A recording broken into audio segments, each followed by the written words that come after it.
Mobile के frame में doctor Naval Kishore Chaudhary साहब हैं, जिला निर्वाची पदाधिकारी हैं, भागलपुर में जिलाधिकारी के तौर पर भी काम करते हैं। सर, लगभग 2.44 लोगों के नाम भागलपुर जिला से नई ड्राफ्ट सूची में हटाए गए, वो कौन लोग हैं?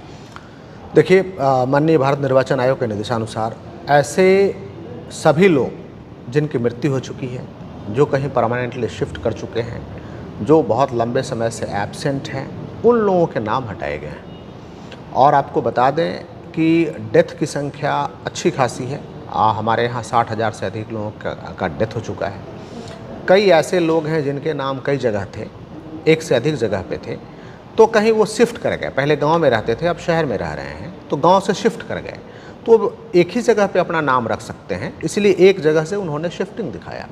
कई ऐसे लोग हैं जो कि हालांकि बहुत कम संख्या है, जो एब्सेंट लोग हैं, इसकी संख्या न के बराबर है हमारे यहाँ, क्योंकि हमने वैसे सभी लोग जो बाहर काम करने गए हैं, खास करके पढ़ने गए हैं, इनका माइग्रेशन हुआ है, तो वैसे सभी लोगों का नाम को हम लोगों ने इनकॉर्पोरेट किया है। तो खास करके जिनका डेथ हो चुका है, और डेथ के मामले में उनके परिवार वालों से हमने कन्फर्मेशन लिया है और परिवार वालों को फॉर्म दिया गया, उन्होंने डेथ लिख करके दिया है, तभी उसके नाम को हटाया गया है। जो परमानेंटली शिफ्टेड लोग हैं, उस पर भी लोगों से बात हुई है, उनके आसपास के लोगों से बात हुई है, उनके परिवार वालों से बात हुई, तभी उसका नाम हटाया गया है।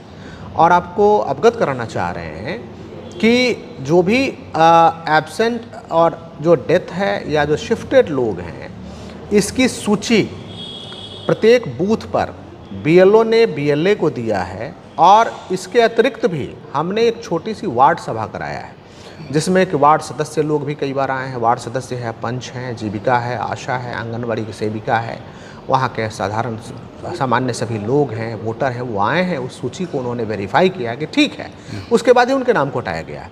लेकिन इसके अतिरिक्त भी यदि किसी से कोई गलती हो गई हो, उस गलती के निराकरण का भी कमीशन ने निर्देश दिया है और हम लोग उस गलती को भी निराकरण कर रहे हैं। खास करके यदि किसी के गलती से नाम छूट गया है, तो वैसे लोग अभी 1 माह की अवधि जो 1 अगस्त से शुरू हुई है और 1 सितंबर तक चलेगा, इस दावा आपत्ति वाला जो दावा आपत्ति है, वो दावा आपत्ति कर सकते हैं। वो दावा कर सकते हैं कि मेरा नाम छूट गया है, मेरा नाम होना चाहिए। आपत्ति भी कर सकते हैं कि साहब उनका नाम वोटर लिस्ट में है, वो तो रहता ही नहीं है, वो यहाँ का वासी ही नहीं है, ये भी आपत्ति कर सकते हैं। तो दावा और आपत्ति दोनों लेने का समय 1 सितंबर तक है।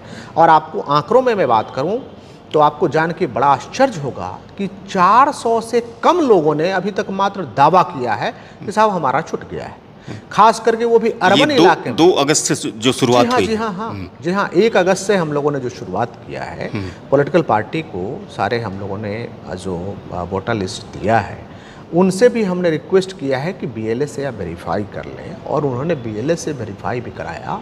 और आपको बता दूं कि जो 400 के आसपास लोग हैं, ये लोग भी शहर के रहने वाले हैं। कभी वार्ड नंबर सपोज कीजिए कि 1 में रहते थे, अचानक अब वो वार्ड नंबर 10 में रह रहे हैं। अब उनका नाम वार्ड नंबर 1 में हमारे बीएलओ गए, वो नहीं मिले, आसपास के लोगों से पूछा, मकान मालिक से पूछा, तो उनका धर्म है कि उसके नाम को हटा देना। अब जो वार्ड नंबर 10 में है, ये या उनको जो हमारे वोटर हैं, उनको पहले ही अपना नाम वार्ड नंबर 1 से वार्ड नंबर 10 में करा लेना चाहिए था, उन्होंने नहीं कराया।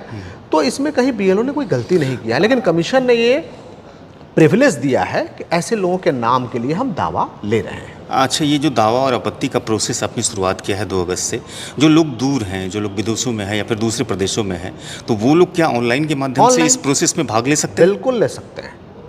अच्छा, इसको और सुविधाजनक बनाने के लिए आप क्या कर रहे हैं? बिल्कुल ले सकते हैं भाग, लेकिन उसके बारे में हमारा बीएलओ वेरीफाई करेगा, हमारी टीम जांच करेगी, उसको डिक्लेरेशन देना पड़ेगा, हमारे ईआरओ को संतुष्ट होना पड़ेगा कि व्यक्ति सही हैं, उनको आना पड़ेगा, उपस्थित होना पड़ेगा कि भाई वो सही आदमी हैं, तभी हम उनके नाम को ऐड करेंगे। ऐसा भी हो सकता है कि कोई व्यक्ति एग्जिस्ट ही नहीं कर रहा है, और एग्जिस्ट नहीं कर रहा, वो गलती से कोई उसका फॉर्म भर दे। अब गलती से कोई फॉर्म भर दे और हम उसको वोटर लिस्ट में नाम जोड़ दें, तो एक अपराध होगा, क्योंकि जब तक वो व्यक्ति स्वयं नहीं आएगा, वेरिफिकेशन नहीं होगा, तब तक उसके नाम को कैसे ऐड करेंगे। तो अच्छा, क्या नए लोग जो छूट गए हैं, तो क्या वो फॉर्म 6 भर करके? जितने भी हमारे नए वोटर्स हैं, वो फॉर्म भरेंगे। हमारे बीएलओ भी घर घर जा करके वैसे फॉर्म को कलेक्ट कर रहे हैं, वो ऑनलाइन भी फॉर्म भर सकते हैं, फॉर्म भरेंगे तो उसका वेरिफिकेशन किया जाएगा और हम लोग उस वेरिफिकेशन पहले की तरह ही प्रोसेस है। बिल्कुल वही प्रोसेस है। हाँ, उसमें डिक्लेरेशन देना पड़ता है, एक फैमिली लिंकेज है वो हम शो करेंगे, डिक्लेरेशन उनका रहेगा कि वो गलत नहीं है। ठीक है। अच्छा, इसमें तीव्रता के लिए, गति लाने के लिए क्या आप लोग विशेष रूप से कैंप का भी आयोजन कर रहे हैं अंचल स्तर पर या फिर पंचायत स्तर पर? बिल्कुल, प्रत्येक बूथ स्तर पे इसके लिए कैंप लगा हुआ है और ईसीआई के डायरेक्शन के आलोक में हमारे बीएलओ प्रत्येक दिन आप बूथ पे बैठेंगे और हम इसी में विशेष कैंप भी चलाएंगे। जो घर घर जाने का कैंप है ये भी हम लोग चलाएंगे और जो हमारे एलिजिबल वोटर्स हैं, खास करके जो यंग वोटर्स हैं जिनका नाम छूटा हुआ है, सभी का फॉर्म भी ले रहे हैं। अच्छा, इस प्रोसेस में कहा जाता है कि ब्लॉक लेवल एजेंट जो होते हैं वो भी काम करते हैं, बूथ लेवल एजेंट, और दूसरा जो दूसरे बीएलओ होते हैं वो भी काम करते हैं। तो क्या कोई क्राइटेरिया या उसके लिए कोई टारगेट वगैरह दिया गया है कि आप कितने फॉर्म कितनी संख्या में जमा कर सकते हैं स्थानीय बीएलओ को? आपको अवगत करा दें, सामान्य वोटर को, सामान्य जनता को किसी के पास जाने की ज़रूरत नहीं है। माननीय भारत निर्वाचन आयोग ने इलेक्शन का वेबसाइट बनाया है, eci.gov.in पर जा करके वो फॉर्म 6 भर करके दे सकते हैं। उसकी हार्ड कॉपी भी चाहे तो दे सकते हैं हमारे बीएलओ के पास, नहीं तो सॉफ्ट कॉपी में अप्लाई करेंगे। एप्लीकेशन को हमारे बीएलओ प्रोसेस करेंगे, जांच करेंगे और जब उनको बुलाया जाएगा उस तिथि को उपस्थित होंगे संतुष्टि के लिए कि व्यक्ति सही है और उसको किसी के पास जाने की ज़रूरत नहीं है। दूसरा, ऐसे लोग हैं जिनको कि लगता है कि स्वयं से ऑनलाइन नहीं कर सकते हैं, तो वैसे लोग बूथ पे जाके स्वयं से फॉर्म दे सकते हैं, उन्हें किसी भी दूसरे व्यक्ति की आवश्यकता नहीं है।